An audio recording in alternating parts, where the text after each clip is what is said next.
Olá pessoal, Paulo Scold falando aqui. Uma satisfação muito grande poder compartilhar esse tempo com vocês hoje, falando um pouco sobre os projetos CE 308 e do Anequim. Esses projetos foram 16 anos da minha vida como engenheiro aeronáutico.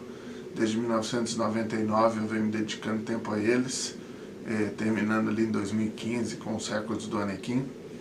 A história desses projetos é uma história de muitos erros, muitos acertos, muitas vitórias, mas também muitas derrotas, mas que mostra a nossa capacidade de produzir produtos aeronáuticos de excelência com relevância internacional dentro do Brasil.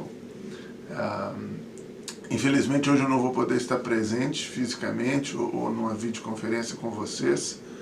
Eu fui convidado para visitar uma pessoa muito especial, uma pessoa que me inspirou por muitos anos a fazer esses projetos, e eu infelizmente não tive como negar essa visita.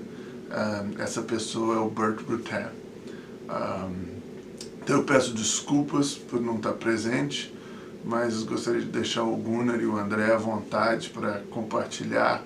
Eles conhecem essa história tão bem quanto eu, pois fizeram parte integral dessa história, e tenho certeza que eles vão poder contar detalhes que não estão presentes na literatura, nas revistas, nos vídeos, que são bastante interessantes para você. Eles provavelmente vão falar sobre isso, mas uma parte muito importante desses projetos é de fato os recordes mundiais, as velocidades que esses aviões alcançaram, mas para mim, como professor, uma parte muito importante é a participação dos alunos. E eu com muito orgulho posso dizer que durante esses 16 anos, vários alunos da Universidade Federal de Minas Gerais puderam aprender ou se inspirar, ou pelo menos aprender com os nossos erros, por conta desses projetos. Eu fui um dos alunos que participaram desses projetos. O 308 foi meu trabalho de final de curso na UFMG. O André foi um dos alunos que talvez estava lá nos últimos momentos do Anequim. Então a gente representa aí esses 16 anos, esse período de 16 anos pelo qual esses projetos aconteceram. Eu gostaria de agradecer aqui todos os que se envolveram nesses projetos, alunos, professores, patrocinadores, colaboradores, porque de fato tudo isso que aconteceu com esses aviões é o fruto de um trabalho em equipe. Sem uma equipe, sem pessoas dedicadas, sem pessoas que têm um objetivo em comum, um sonho em comum, projetos como esse não são capazes. É muito comum a gente ver hoje pessoas querendo fazer projetos como esse e se esbarrando em desculpas como questões financeiras, questões de tempo, questões de espaço. Eu diria que tudo isso eu não vou dizer irrelevante, mas tudo isso é secundário num projeto como esse. Eu acredito que a minha experiência fazendo esses aviões e outros que eu já fiz me diz que o mais importante acima de tudo são os sonhos. E se pessoas compartilham sonhos, é fácil transformar esses sonhos em realidade. E tanto o 308 quanto o Anequim são prova disso, né? Eram os meus sonhos, eram os sonhos do professor Cláudio Barros, se tornaram os sonhos do Gunnar, se tornaram os sonhos de vários alunos, como por exemplo o André, e nós juntos então juntamos força e fizemos isso ser possível. Então eu acho que a beleza toda dessa história está nessa questão de poder demonstrar para alunos de engenharia que os objetivos que eles traçam, ou que nós traçamos, são alcançáveis, independente das questões financeiras, de tempo, de espaço. Eles são alcançáveis se sim a gente coloca esforço e energia juntos para alcançar esses objetivos. Então, acho que, apesar de todo o lado técnico que esses aviões têm, e que a gente pode passar horas discutindo, a questão motivacional de dar aos seus alunos essa oportunidade de alcançar os seus sonhos, de desenvolver esses projetos, tem um espaço muito grande na razão de ser desses aviões. Eu espero que vocês possam, na apresentação do Gunnar e do André, vislumbrar isso. Eu até acredito que isso vai ser bastante transparente para vocês e que vocês se inspirem com essas histórias para criar outros aviões, bater outros recordes. Espero que alguns de vocês projetem e construam um avião para bater esses recordes, porque eu estou ansioso para fazer outros para rebater os recordes. Tá bom? Então, desculpa mais uma vez não poder estar presente. Numa próxima oportunidade eu conto como é que foi a conversa com o Burt. Espero ver vocês numa próxima oportunidade falando de novos projetos. Tá bom? Um abraço. Divirtam-se.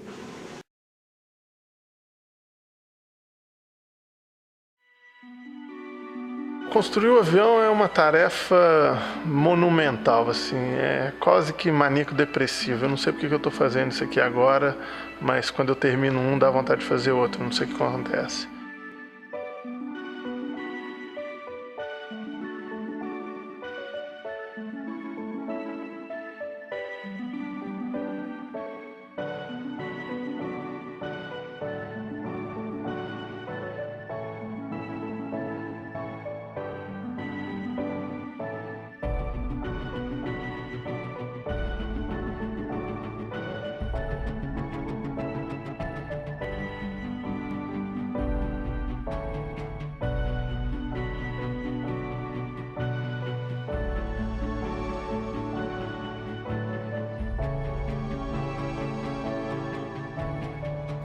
Durante mais de 10 anos, um grupo de alunos e professores da Universidade Federal de Minas Gerais perseguiu um sonho que parecia impossível: conquistar um recorde mundial de velocidade. Bom, essa história de bater recorde aqui no CEA, ela surgiu com uma proposta do professor Cláudio, que era de que a gente poderia fazer aqui na universidade, aqui no Brasil, o avião mais veloz do mundo se a gente restringisse a categoria desse avião. É evidente que a gente não ia conseguir fazer um avião para ser o avião mais veloz em termos absolutos do mundo, um avião a jato, um avião supersônico, mas colocando uma categoria, limitando, por exemplo, o peso máximo de decolagem e o tipo de propulsão, com certeza nós poderíamos ser os mais velozes do mundo. O projeto ele iniciou então em 1999, quando o professor Cláudio me propôs que eu fizesse meu trabalho de graduação, o projeto para um avião estabeleceu o recorde mundial de velocidade em circuito de 3 km da categoria FAI C1A0, aviões com peso máximo de decolagem limitado a 300 kg.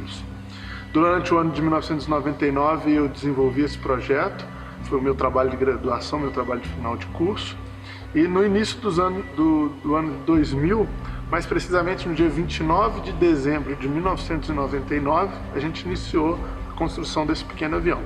A construção dele foi rápida, em 2 anos ele estava voando, mas na época a quantidade de recursos era muito reduzida. E um dos itens que a gente não conseguiu comprar foi o motor. A gente começou a voar com um motor de um outro ultraleve, um motor Rotax, um motor 2 tempos, e fizemos vários voos, mas um dia, como já era de se esperar, como já tinha sido previsto por algumas pessoas, esse motor parou. E a parada desse motor fez com que fosse necessário um posto de emergência, que quebrou esse avião e fez o projeto ser interrompido.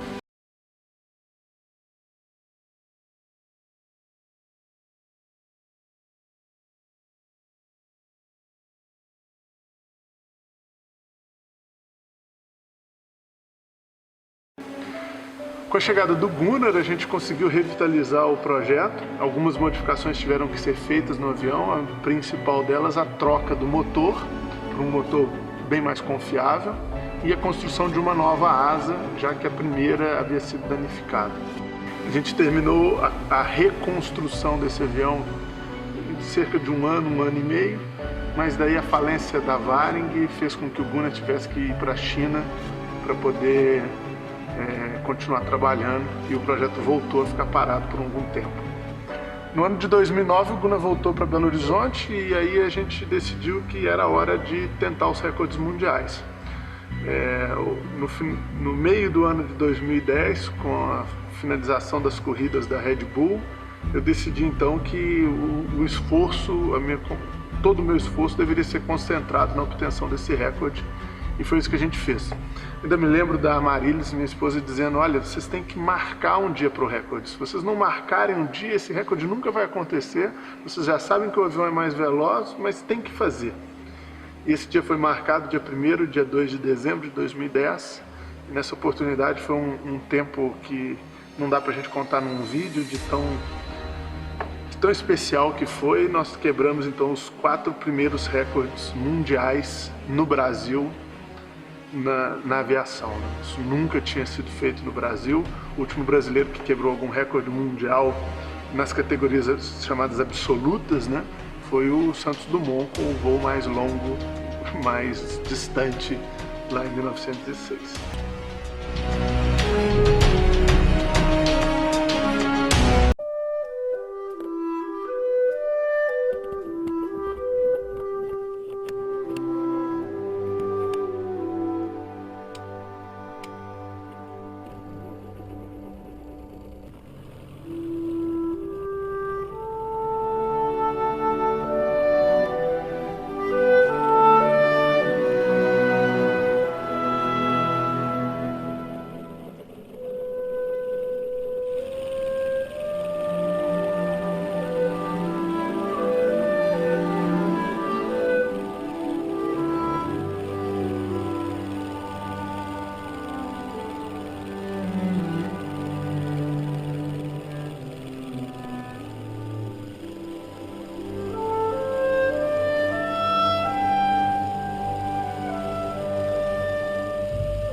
Finalizado o desafio do CEA 308 e contagiado pelo sucesso obtido, o professor Paulo decidiu alçar voos mais altos e mais velozes.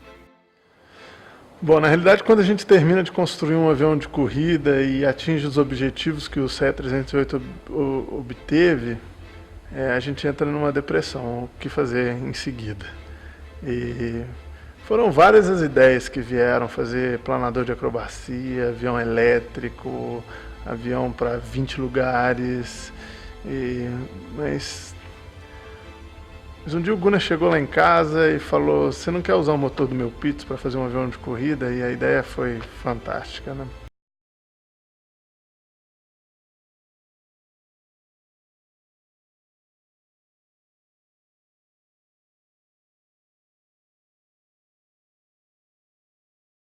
O objetivo é audacioso. O recordista da categoria escolhida é ninguém mais, ninguém menos do que o Nemesis, o avião de corrida mais bem-sucedido de todos os tempos, ganhador de 45 das 49 corridas das quais participou. Projetado por um time de engenheiros da Lockheed Martin, liderado pelo piloto John Sharp, o Nemesis está hoje exposto em lugar de destaque, num dos maiores museus de aviação do mundo. Com o novo objetivo traçado, era hora de dar os próximos passos e iniciar os preparativos. Um grupo de alunos foi escolhido para integrar a equipe, e antes mesmo que a fase de projeto estivesse concluída, a fabricação de algumas peças foi iniciada.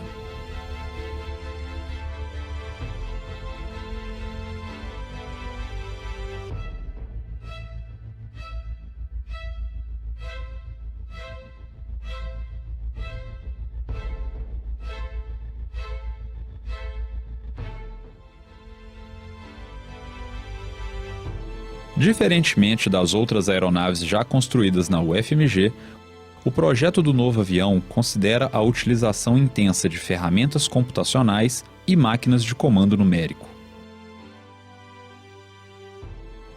Quando eu comecei aqui com o Cláudio, sendo aluno do Cláudio, projetar um avião era uma tarefa limitada. Limitada porque a gente não era capaz de construir tudo que a gente sonhava. Então eu lembro muito bem o Cláudio falando do Stélio Frati e comentando como o Stélio Frati conseguia criar curvas tão bonitas como a do Falco e sempre ter uma geratriz reta para o compensado poder dobrar. E a gente sempre pensava assim, né? Como fabricar, como transformar aquela ideia num produto. Bom, chegou uma fase da minha vida que eu comecei a me envolver com outros projetos que máquinas de comando numérico começavam a construir as peças.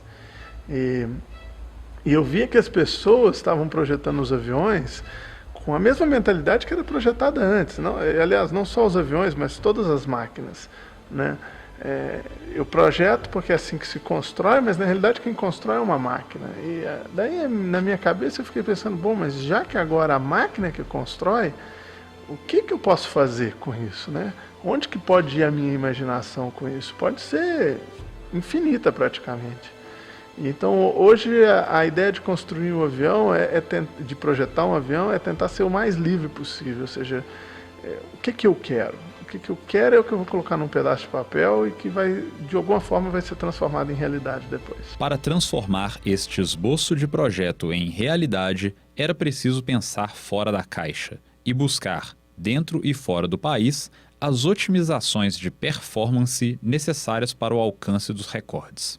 Bem, projetar um avião de corrida basicamente é tentar esconder atrás de um motor o piloto, de forma a minimizar a área frontal do avião. A forma como eu tive de tentar aumentar a segurança desse avião novo com um motor novo foi contratar uma empresa altamente qualificada para desenvolver o motor, que é a Skydynamics. Several years ago, we got a phone call, and the man says, "This is Apollo ice cold." I said, "I don't care. I'm not a weatherman. I can't do anything about that." So we took the challenge, not dealing with the engine. We did it with the engine, but dealing with Apollo. And after a while, we made some new parts, some existing parts that we manufacture, and we got it up to the requirement for the prime mover was 250 horsepower. Para alcançar um recorde, o casamento entre motor e hélice é fundamental. Para isso, a empresa americana Cato Propellers, uma velha conhecida do CEA, se juntou ao time no desafio. My contribution was the propeller design aspect. I'm working with Paulo, just requesting what Paulo's goals were with the airplane and working with the engine manufacturer and acquiring that data to marry the propeller design to the airplane and engine to reach Paulo's goals. Em paralelo à busca pelos recordes mundiais, existe mais uma missão importante: a formação e a capacitação dos alunos do curso de Engenharia Aeroespacial da UFMG.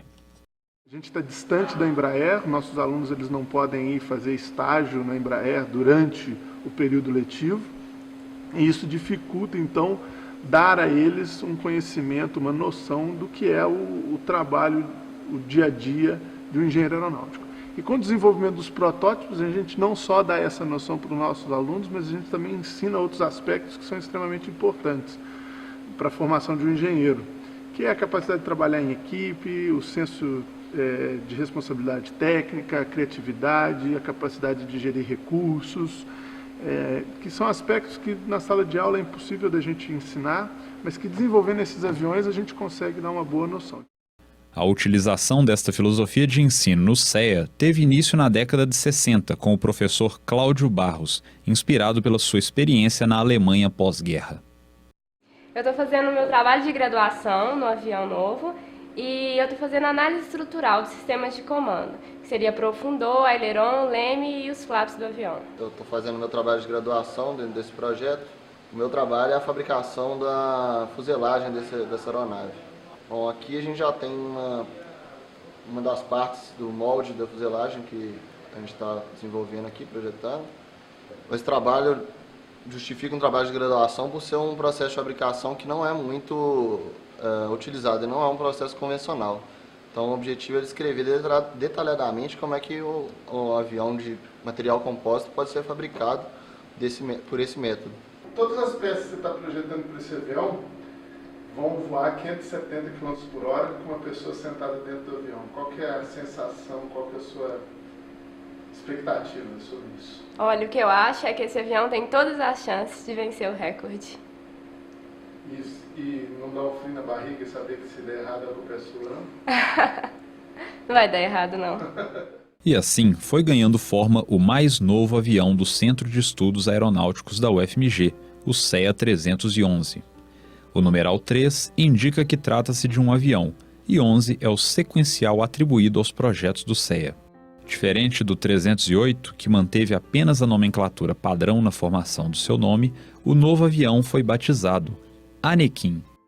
Bom, na realidade surgiu o primeiro desenho, e o desenho do avião, com essa boca que ele tem ali, ela se assemelha muito à cara de um tubarão. E quem conhece aviação sabe que na frente de um avião veloz e possante, sempre tem a pintura de uma boca querendo comer tudo que está na frente.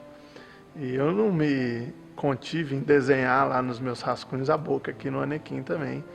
E o meu menino, na época 4, 3 anos, olhou e falou: esse é o avião tubarão, né?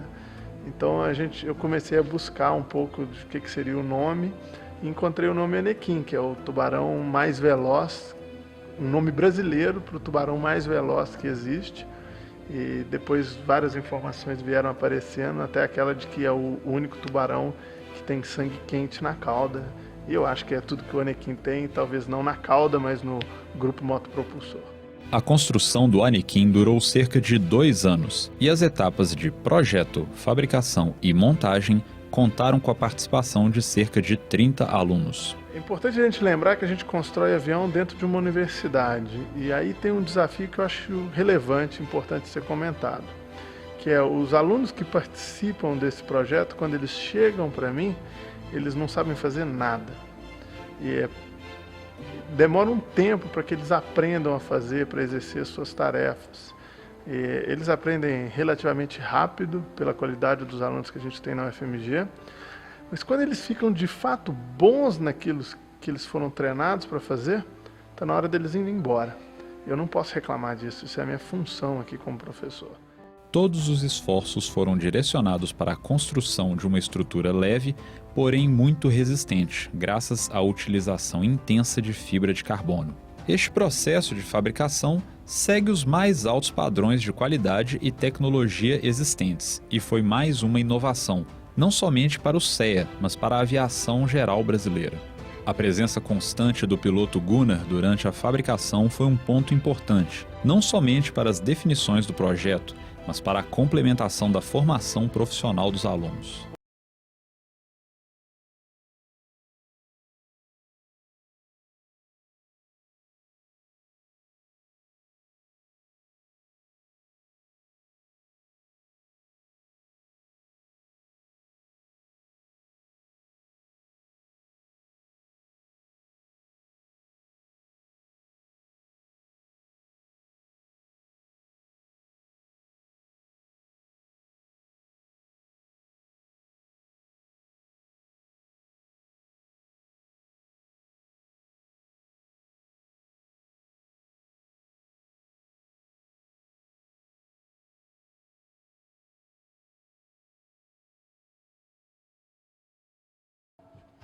Pô, legal, já estou aqui dentro do Anequim.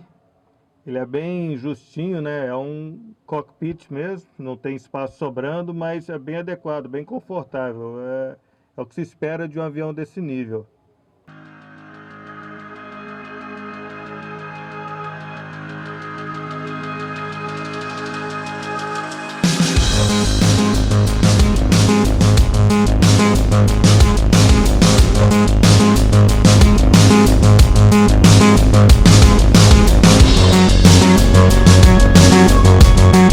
Graças aos resultados obtidos tanto com o 308 como nas participações na corrida aérea Red Bull, a notícia da construção de um novo avião do CEA trouxe para o projeto voluntários de outras universidades e também de outros países. Com a construção do avião em grande parte finalizada, era hora de mudar de casa para dar início à nova etapa do projeto, os testes de solo. O Anequim foi então transportado de carro para Conselheiro Lafayette, onde o CEA possui um hangar que serve de apoio às atividades de ensino. Durante os ensaios em solo, são testados exaustivamente os componentes e sistemas do Anequim, garantindo que o seu comportamento seja exatamente conforme o projetado. Atenção especial é dada ao motor, o coração do avião, e que neste projeto foi alvo de várias modificações e melhorias pela Skydynamics.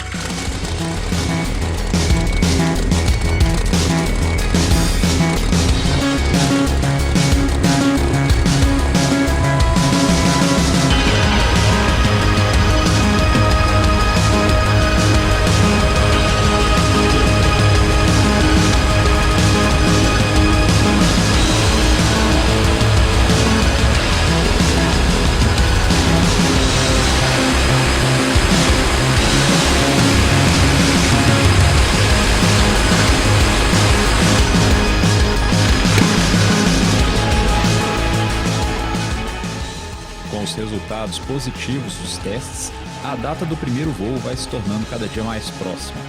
A equipe transfere as atividades para o aeroporto de Divinópolis, onde a pista apresenta condições mais propícias para a realização do primeiro voo do Anequim. Bom, nós já fizemos algumas corridas na pista com relativamente baixa velocidade para o Anequim, né? Nós corremos até uns 40 nós, 40 e pouquinho nós. Não chega nem a levantar a cauda, mas já deu para sentir que os comandos já estão voando. E então a próxima fase é realmente voar. Mas, só para você ver, o tempo de voo aí, vamos fazer o quê? No máximo uns 20 minutos. 20 minutos é suficiente. É, no máximo. 20 minutos é suficiente para você se manter confortável, é suficiente para o motor chegar na condição do equilíbrio dele. E se a gente tiver um vazamento significativo, provavelmente uma turbina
Hoje acho que é o final de uma etapa, que é a construção do avião, no início de uma outra etapa, que são os ensaios em voo.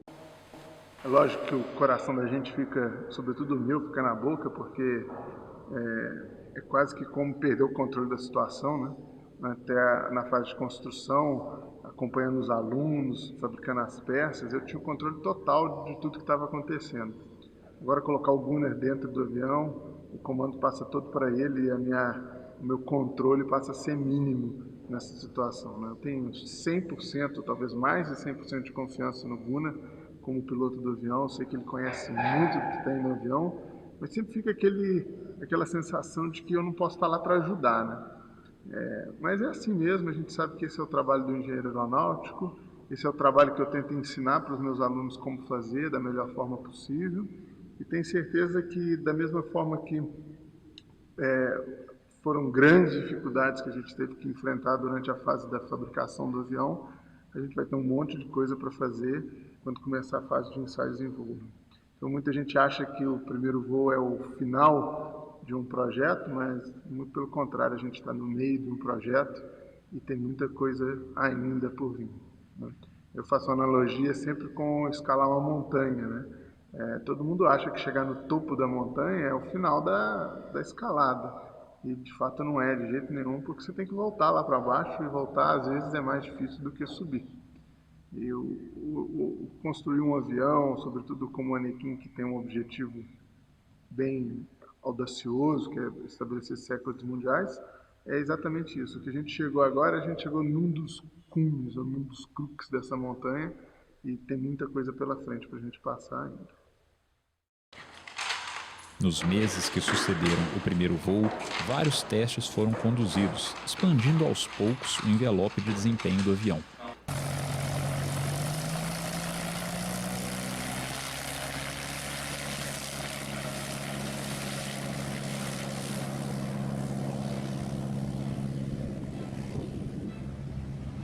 A coordenação de Minópolis, Whisky Foxtrot já está acionado acionou no pátio, vai iniciar ataque até o ponto de espera.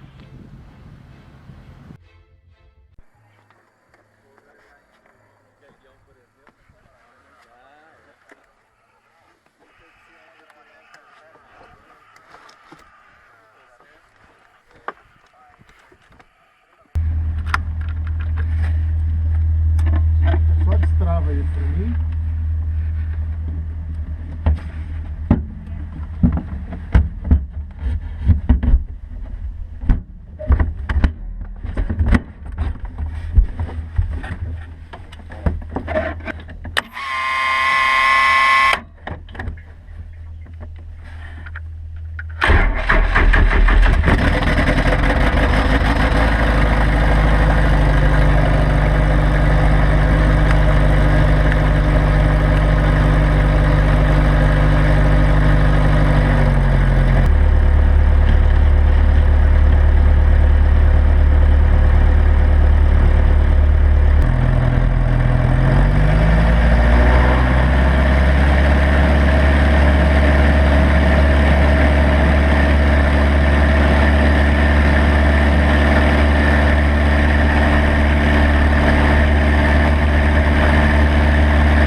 significa que a entradinha funcionou. É.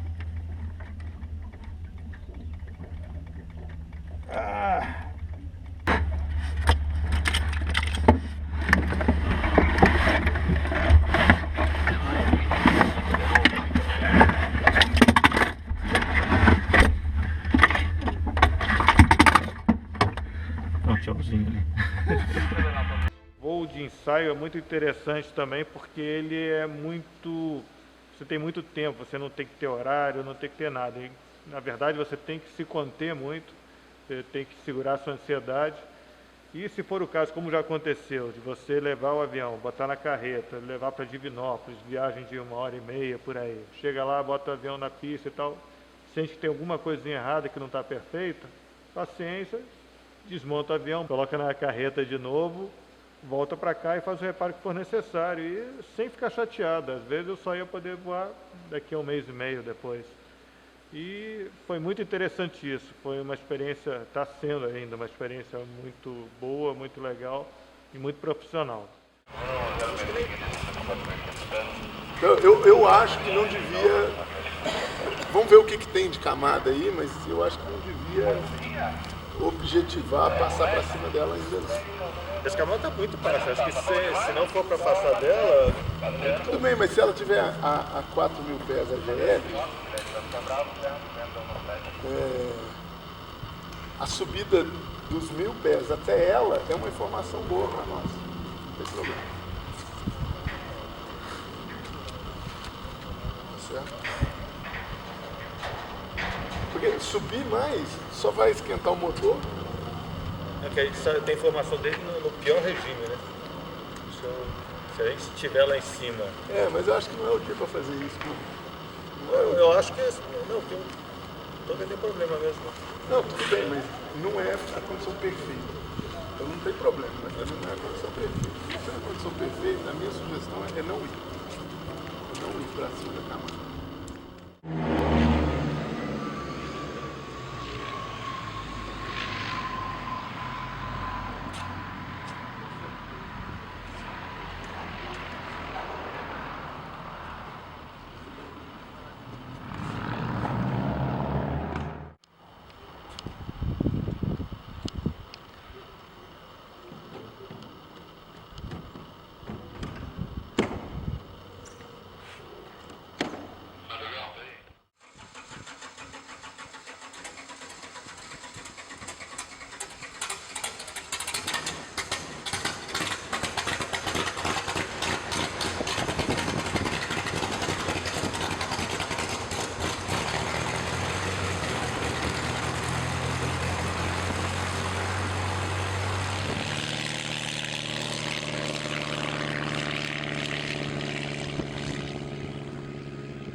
A performance verificada nestes voos de teste já demonstrava o potencial do Anequim.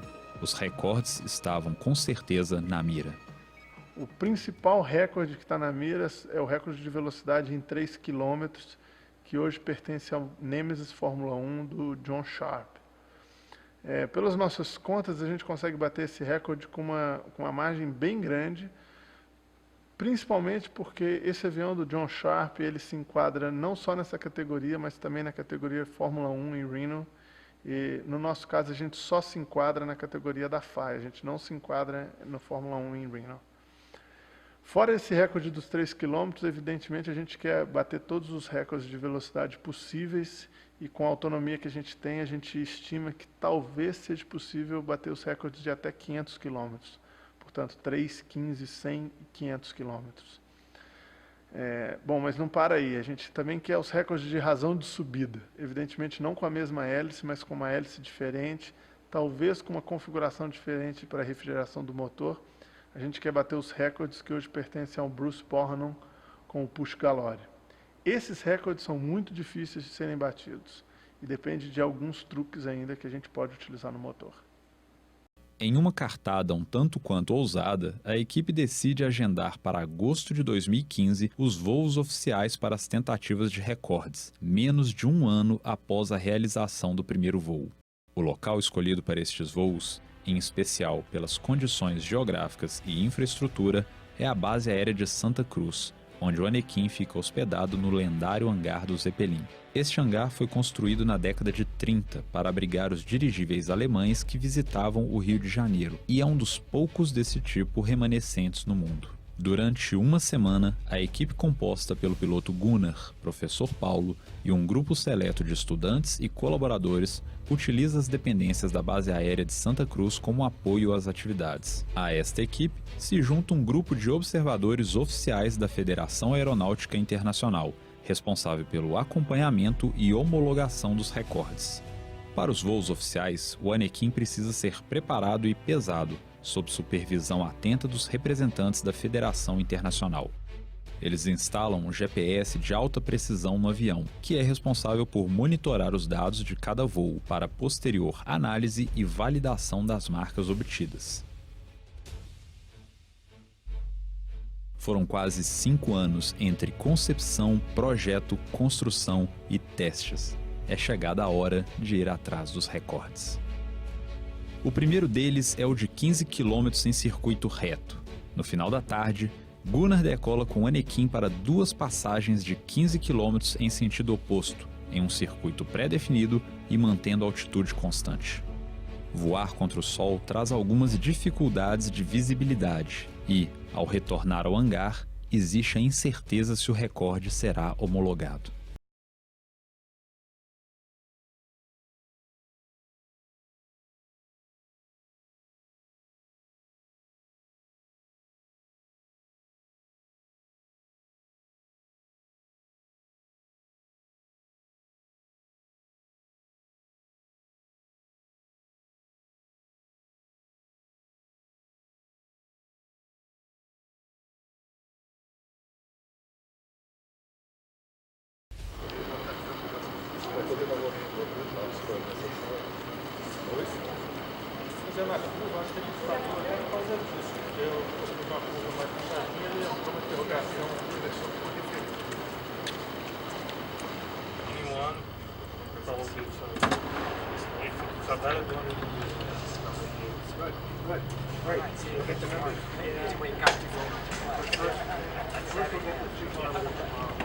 E 2 fora. Eu só não sei se é 2 consecutivas, viu?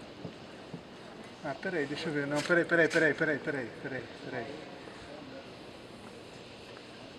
Calma lá, deixa eu ver um negócio aqui. A equipe tenta fazer os próprios cálculos, mas o resultado oficial fica para o dia seguinte.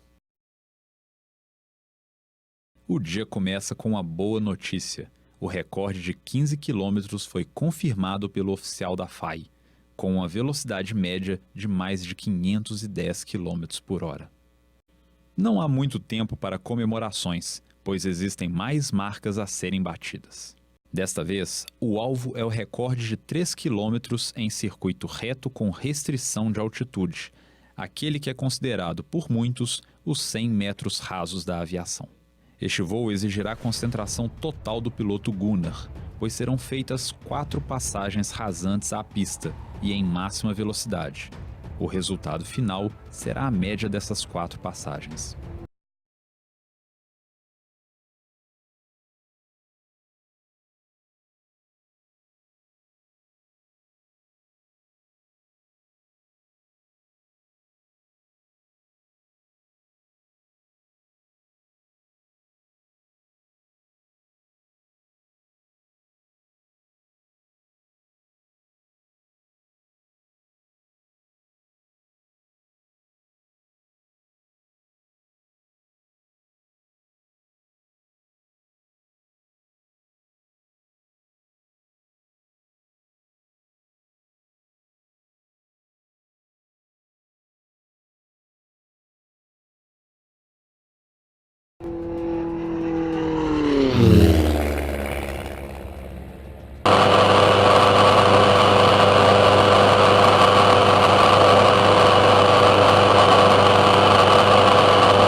Antes mesmo de sair do cockpit, Gunnar já tem a confiança na obtenção do resultado. E esta confiança é confirmada com a divulgação oficial dos números. Velocidade média superior a 520 km por hora. Mais um recorde conquistado. A celebração do recorde de 3 km dura pouco, pois é preciso preparar o Anakin para o próximo voo. Abastecimento, troca de hélice e ajustes no motor são feitos para a tentativa do recorde de 100 km em circuito fechado.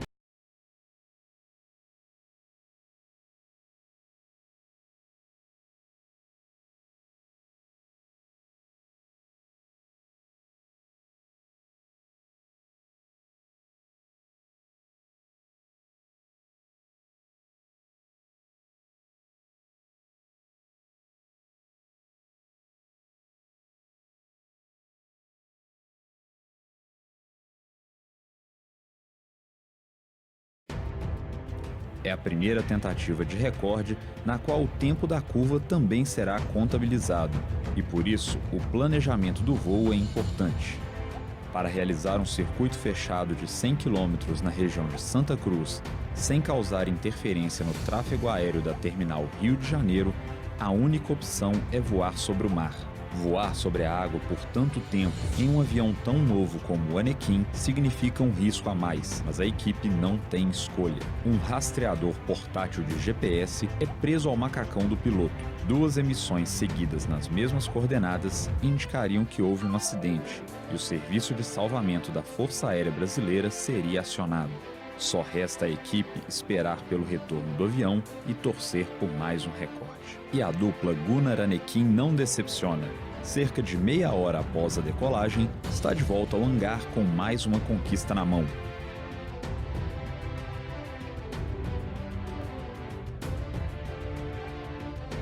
O sábado foi um dia de trabalho árduo para a equipe. Após o retorno do voo de 100 km, foram providenciadas as modificações para a tentativa do recorde de tempo de subida até 3.000 metros. Este talvez seja o recorde mais desafiador, pois o Anakin não foi especificamente projetado para ele. Todos os componentes considerados não essenciais ao voo são retirados, em uma tentativa de aliviar o máximo de peso possível.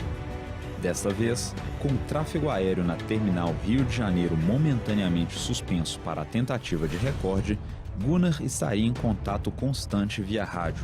Após cerca de 2 minutos e meio, Gunnar avisa pelo rádio que passava pela indicação de 3.000 metros. Não era preciso mais esperar pelo pouso. A equipe sabia que a marca anterior era superior a 3 minutos. 3 voos no dia, 3 recordes. A medição oficial confirma posteriormente a nova marca.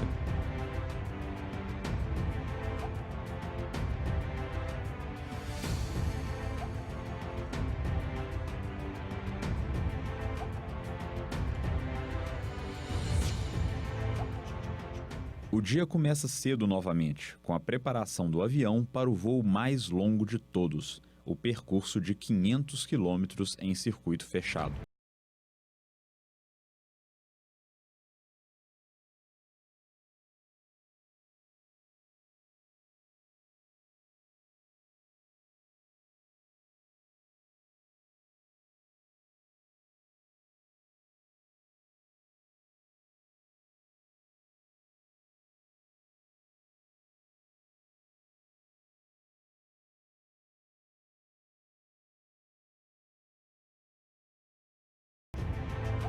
Assim como no recorde de 100 km, o voo precisa ser realizado em circuito pré-declarado, com pequenas margens de tolerância, em especial nos portões de entrada e saída. Mais uma vez, o avião voa sobre o mar, fora do alcance visual da equipe. Nunca o Anakin voou tanto tempo continuamente, o que acrescenta mais um fator de ansiedade para a equipe. Resta apenas esperar e torcer pelo recorde. O Anakin confirma mais uma vez sua velocidade e sua confiabilidade. Porém, desta vez, há um problema. A análise dos dados mostra que, apesar da média de velocidade ter sido elevada, houve um erro no percurso e o voo teve início fora do gate de entrada declarado. A tentativa não pôde ser validada.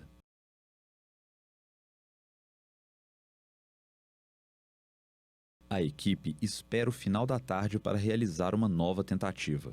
Gunnar e o Anakin serão colocados à prova, realizando um segundo voo desgastante com a pressão de ter perdido a primeira tentativa. O ar calmo do fim do dia favorece o voo e, dessa vez, Gunnar não somente crava o gate de entrada, como realiza uma curva perfeita, melhorando a performance da parte da manhã. O Anakin retorna para Santa Cruz ao pôr do sol e, logo após, o representante da FAI faz o anúncio oficial. Final number is 494.11 kmh, which was better than it was this morning.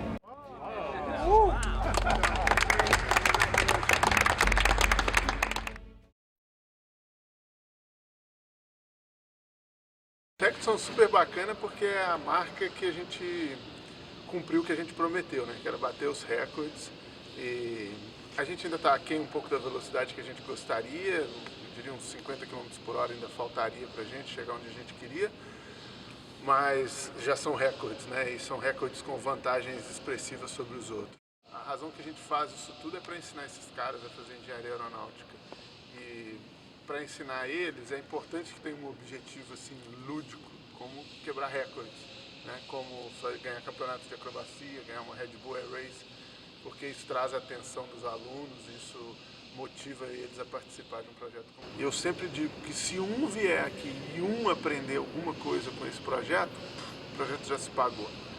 E eu acho que a gente teve alguns aqui que aprenderam bastante, eu tive vários que passaram no passado fazendo outras atividades no Projeto Anakin, que também aprenderam, e eu espero que eles se inspirem com os recordes para buscarem os próprios caminhos deles, né? Como flechas que são lançadas e que vão buscar um próprio caminho daqui para frente. Eu não sei, agora é dar um tempo para descansar um pouquinho e semana que vem a gente já começa a pensar no próximo projeto. Foram anos de dedicação e muito aprendizado. E o maior deles é que com empenho e trabalho árduo é possível realizar qualquer sonho.